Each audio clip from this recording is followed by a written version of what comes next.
What's going on, Dolphins? It is your boy Dillon, and I'm here to do I believe it's the final one of the week. We're getting to the point in the season where there aren't very many scouting reports to do each and every week because the number of opponents remaining on the schedule is starting to thin out. This is my last one for, week 12, and it is for the New York Giants.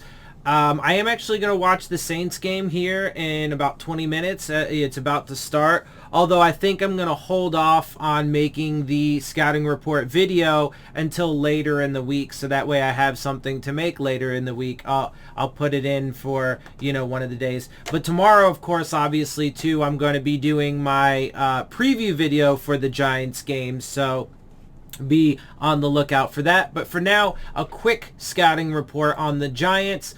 Take a look at this. They moved to 4-7 after beating the now 5-7 Philadelphia Eagles 13-7.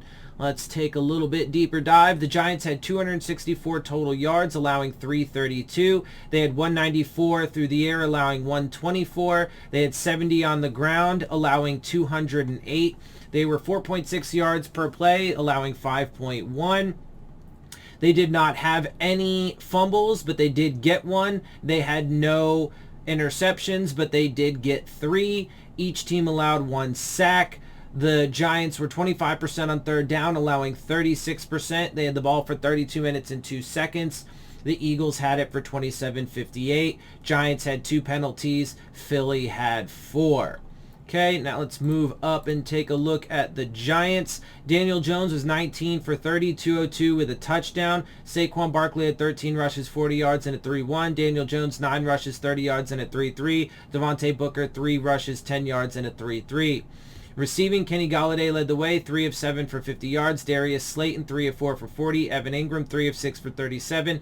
John Ross, 2 of 2 for 28. Devontae Booker, 1 for 17. Saquon Barkley, 4 of 5 for 13, and Chris Marek, 2 of 2 for 11 and a touchdown. So the Giants, it's definitely a team that the Dolphins should win.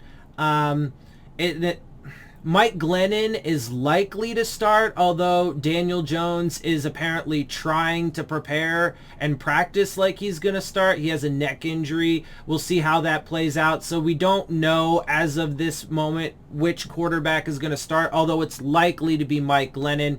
Either way, this should be a Dolphins victory. So let's take a quick look at the Eagles for a little bit added perspective. They allowed Jalen Hurts to go 14 of 31, 129 with the 3 interceptions. He also had 8 rushes for 77 yards and a 9.6 average, led the way. Boston Scott, 15 rushes, 64 yards, a touchdown, and a 4.3. Miles Sanders, 9 rushes, 64 yards, and a 7.1. Kenneth Gainwell led the way in receiving, 3 of 4, 32. Jalen Reagor, 2 of 7 for 31. Quez Watkins, 2 of 5 for 23. Devontae Smith, 2 of 4 for 22. And J.J. Arcega-Whiteside, 1 for 13. Look,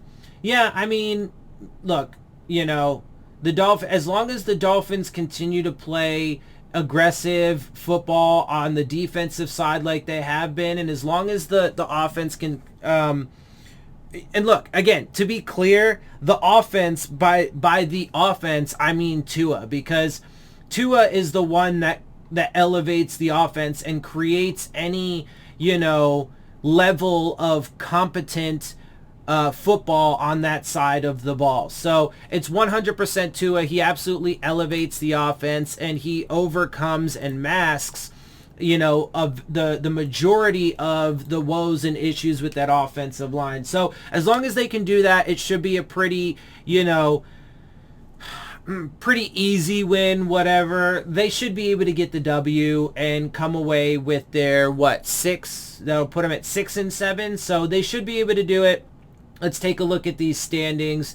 The Giants are currently 26th in total yards with 3,492. They're 24th in yards per game with 317.5. 21st in total passing, 2,659. 18th in per game average, 241.7. 26th in rushing with 999 total and 90.8 per game.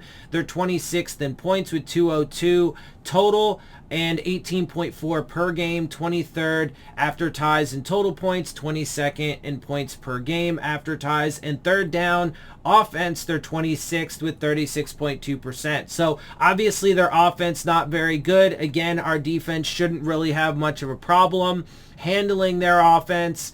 And then when it comes to defense, they're also not great. They are good with turnovers, and they're okay in passing yards, and they're pretty good at third down defense, passes defense. There's some categories in which they are good. So it's not going to be like a total pushover, but our offense should be able to handle business and, you know, outscore their offense. Anyway, defensively, they're currently 27th in total yards, 371.5. They're 16th in passing at 256, but they're 26th in rushing with 127.7.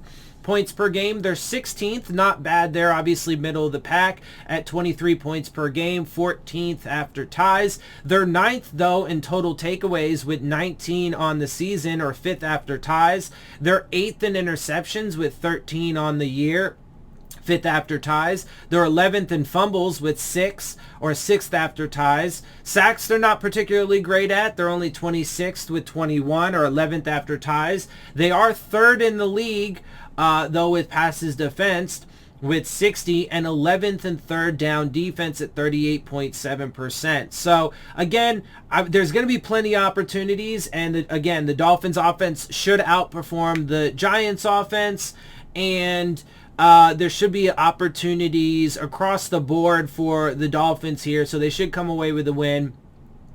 And then just as a quick look, here are the Dolphins' current offensive and defensive league standings. So with that, I'm going to wrap this up. Before I do, make sure you check out the Rave On Sports App, the new fan-driven sports app for all your sports, basketball, baseball, football, college, whatever you like. And they're looking to enhance your game day experience with live play-by-play coverage, live chats with other fans and content creators like myself. Look for the links to that in the description box. And if you, with that, I'm going to get out of here. I hope you guys appreciate my perspective. If you do, make sure you hit the subscribe button, make sure you hit the like button, make sure you hit the bell if you want to get the alerts. Share my channel and videos with your friends and family. Leave your questions, comments, and concerns down in the comments section. And of course, as always, follow me on Twitter at DillonTartaro. With that, I am out. I'll see y'all soon. Phins up.